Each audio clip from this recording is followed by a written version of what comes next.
last days of dieselization, the New York Central was interested only in switching locomotives. They had Alco high hood 600s and the General Motors copy, the SW1. Steam reigned supreme on the high iron.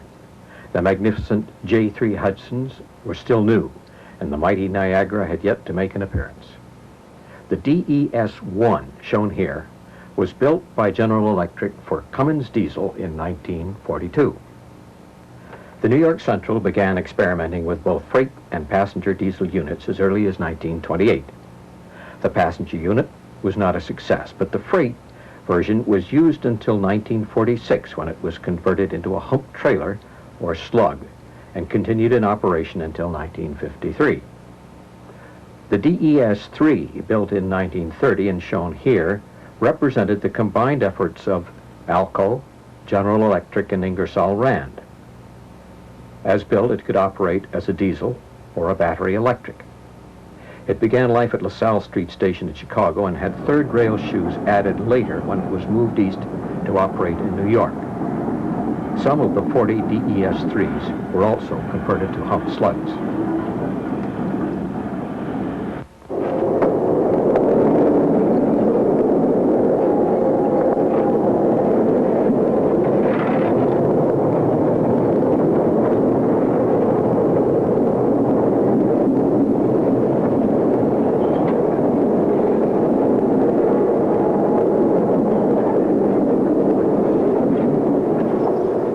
During World War II, General Motors' Electromotive Division concentrated on the production of road diesel units. They had developed the FT design just before the start of hostilities and quickly went into mass production. The Baltimore and Ohio, the Santa Fe, the Great Northern, even the Boston and Maine bought hundreds of them. In 1944, the Central received a pair of ABBA FTs, which they began testing in freight service. Their performance was letter perfect, but the Central demurred, and nearly 2 years went by before they made up their minds. 28 F3 units were delivered in 1947. In 1945, they had received their first passenger units, 4 E7s, which were immediately assigned to the Century. Once full dieselization was decided upon, the Central behaved like a kid in a candy store. They wanted one of everything. EMD, Alco, Baldwin, Fairbanks Morse, GE, Lima. By 1954, 70 different and distinct designs of diesel locomotives could be identified on the Central. This policy was dictated partly by urgency. Every day's delay cost the railroad thousands of dollars.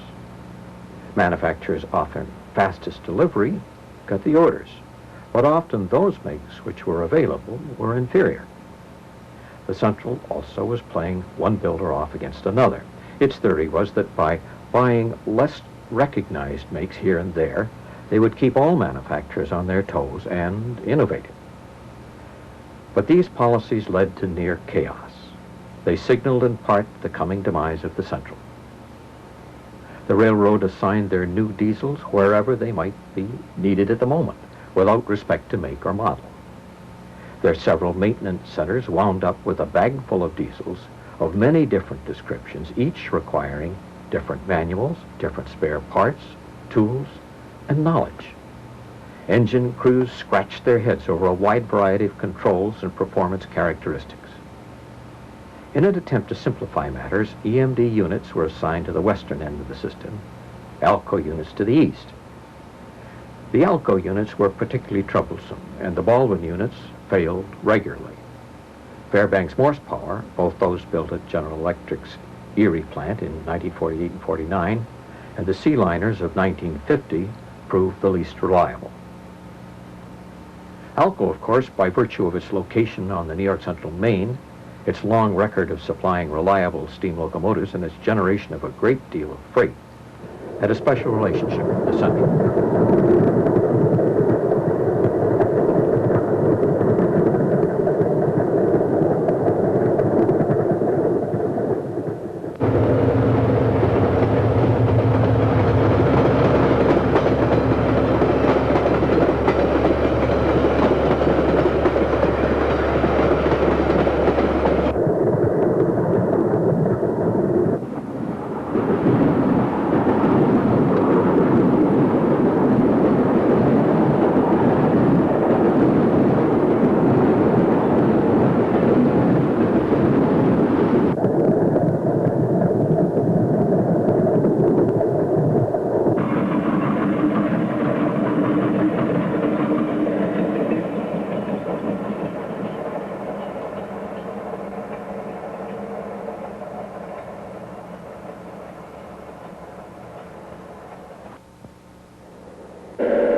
The train emerges from the Grand Central Tunnel under Park Avenue at 97th Street.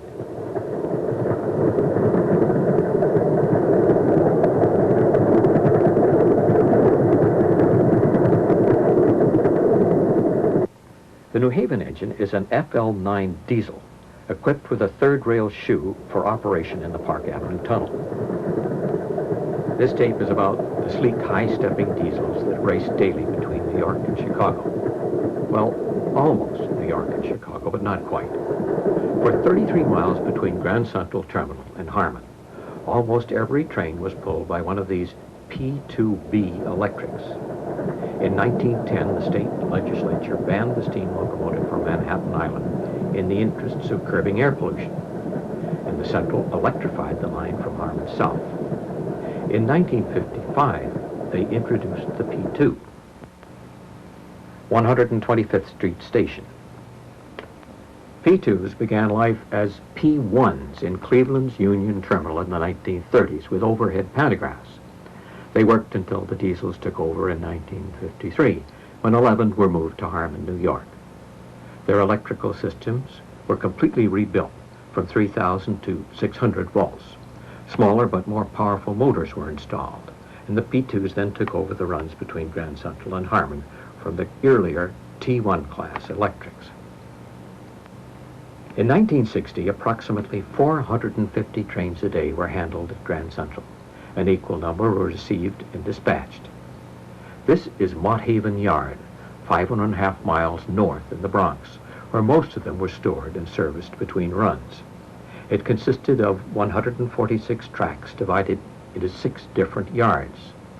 Laundries and ice hoses were located here, and commissaries for the preparation and packaging of foods.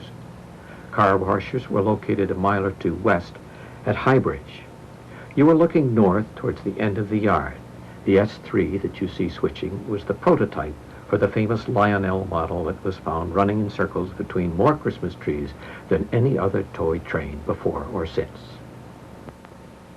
Over the years, the Century was received and dispatched intact with a minimum of switching. All other trains were switched and their cars regrouped as required by passenger loads for outgoing trains. Some think that the all-Pullman luxury trains such as the Century, the Commodore Vanderbilt, and the Detroiter were the outgrowth of passenger train modernization and streamlining in the late 30s. Actually, in the early part of the century, the Central boasted some 13 all-Pullman trains a day between New York and Chicago. By the 1940s, just 2 remained, the Century, Commodore Vanderbilt. The Century, of course, always received the latest equipment, and discarded equipment was handed down to the Commodore. Save for a $7.50 extra fare, which prevailed through much of its life, and certain extra services such as barber, valet, train secretary, so forth, only 30 extra minutes running time separated the 2 all-Pullman trains between New York and Chicago. And that included 2 extra stops in the Commodore Vanderbilt.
Many of the most famous streamliners moved along the Hudson in darkness. Here are a few that could be captured in daylight.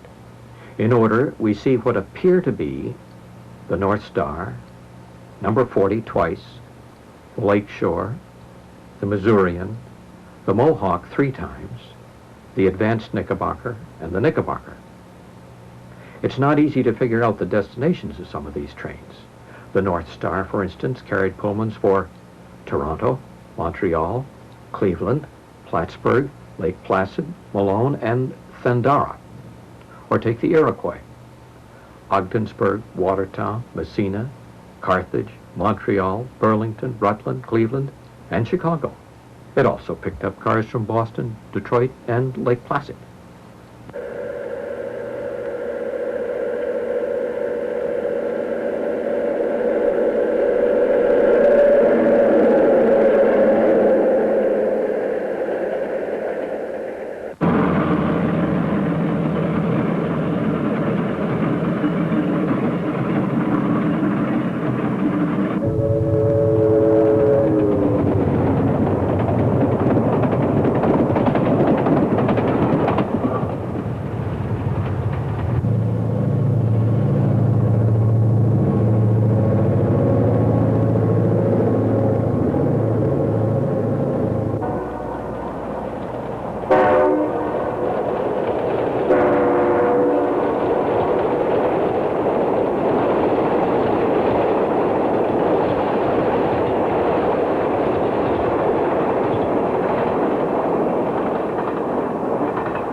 The average 1948 Century carried 10 matched Pullman passenger cars, including a specially designed step-up observation car with windows twice the depth of those previously used.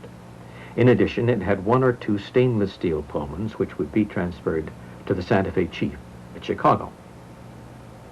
By 1949, the Central offered a choice of 5 different routes with coast-to-coast Pullman service. In addition to the Santa Fe Chief, they made connection with the Union Pacific Southern Pacific Overland route to San Francisco, the Union Pacific to Los Angeles, the California Zephyr to San Francisco, and with the Rock Island Southern Pacific Golden State to Los Angeles. Passengers could go ashore in Chicago for 5 to 7 hours while their cars were switched between trains and stations. Back in the 50s, a photographer could position himself along the bank here for an hour and 3/4 in late afternoon. And during that time, catch the following: the Advanced Commodore Vanderbilt, the Commodore Vanderbilt, the Missourian eastbound, a lone Niagara reduced from its majesty as king of the motive power stable to the lowly job of commuter, a diesel commuter, and finally, the 20th Century Limited.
Pacemaker was the all-coach equivalent of the Century and ran just minutes behind it. It was the only true all-coach train on the Central.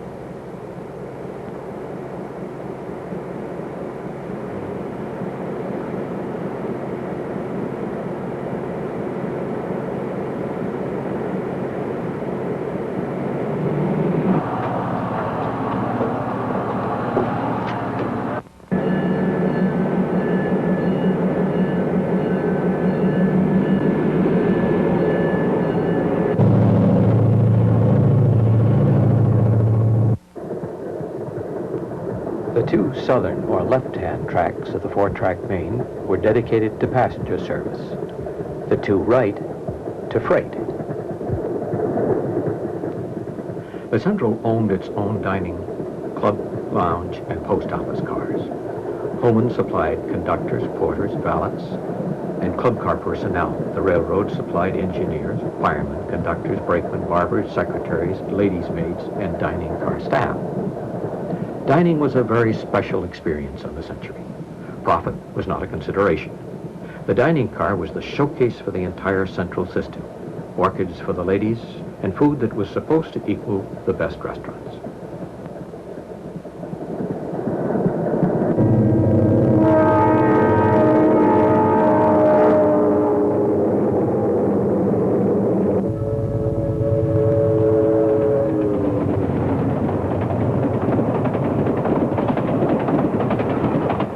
The Central carried more Pullman passengers than any other railroad in the world.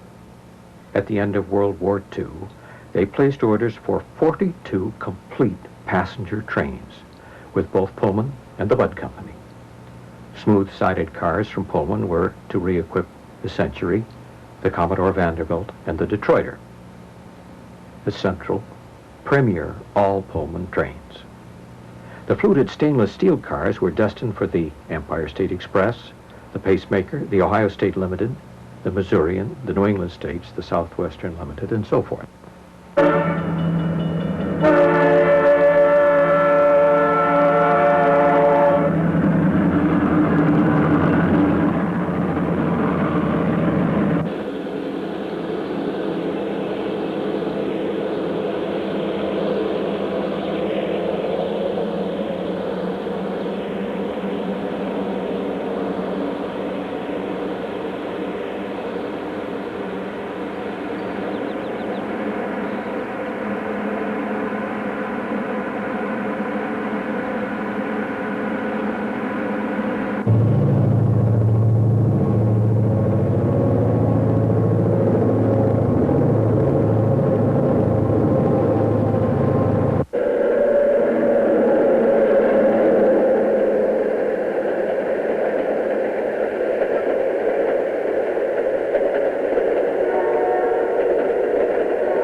When the Empire State Express was streamlined with Bud stainless steel equipment in 1941, 2 complete train sets were ordered, in all respects identical except for the brakes. One had disc brakes, the other clasp.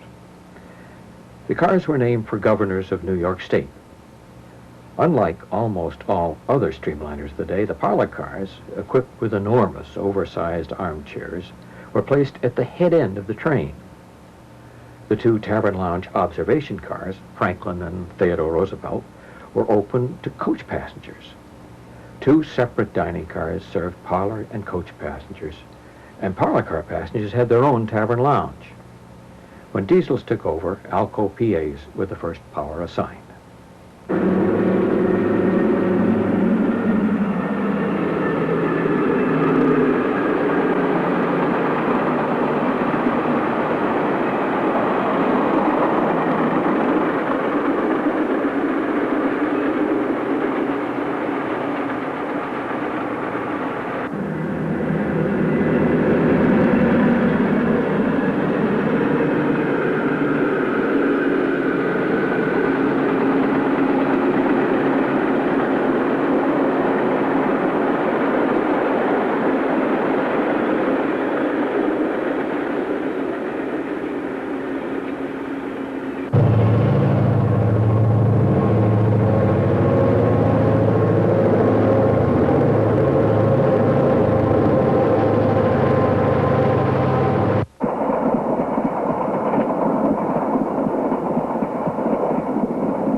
Here come the first and second sections of the Empire State Express.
Almost before the railroad could finish assembly of its post-war fleet of Pullmans, a sharp decline in passenger traffic began.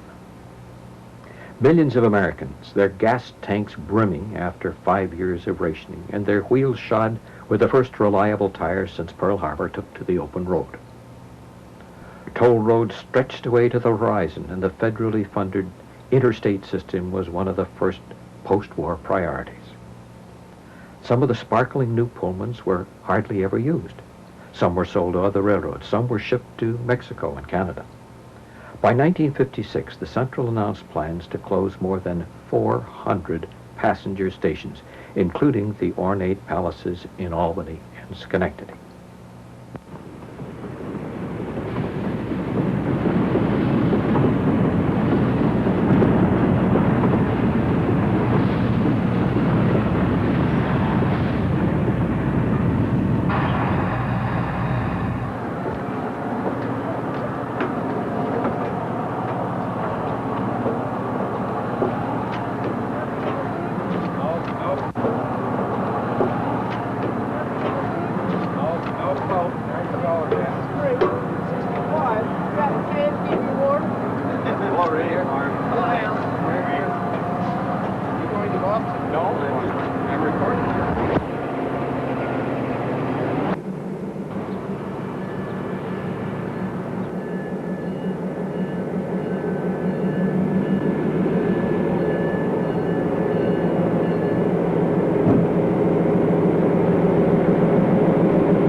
At one time, the Central had 55,000 employees. With the decline of passenger service, many such as these here became redundant.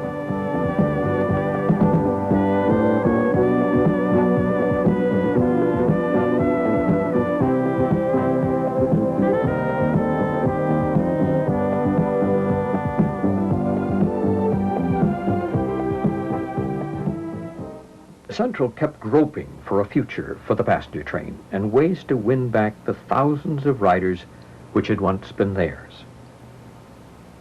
They were sure that high speed was the answer. In the early 50s, they had General Motors come up with this thing. Some suspect that GM may have had too many bus bodies on hand at the time and found in the Central a way to unload them by balancing two bodies at once on a single set of wheels.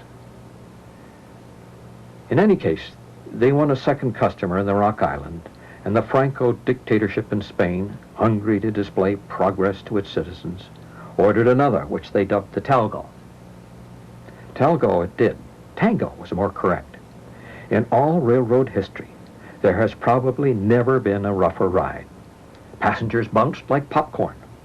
The noise was deafening, and it was drafty. But speed aplenty it had. Where curvature allowed, it regularly hit 100 miles an hour between Detroit and Chicago. The Rock Island's Peoria rocket easily exceeded that.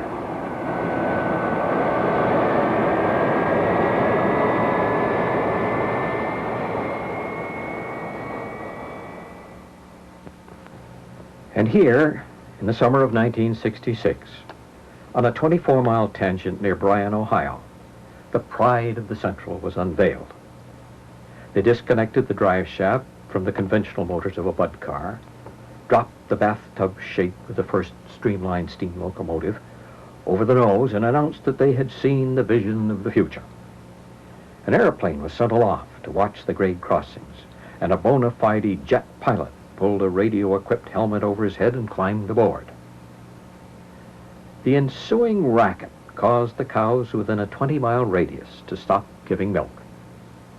The future, management said, lay in short, high-speed service of less than 200 miles. The diesel idling in the background was sent to drag the vision home. It couldn't back up. They soon announced the downgrading of all long-distance trains such as the Empire State Express. Within a year, the Century had made its last run.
As the passengers slept, these men worked through the night. The railroads came increasingly to rely on the RPO, or Railway Post Office car, to defray the mounting losses from passenger service. When the post office ultimately pulled the rug from under RPO cars, not only passenger car personnel, but a host of railroad, right-of-way, and maintenance people were affected. The Central ripped up much of its magnificent right-of-way and reduced itself to a two-track main line.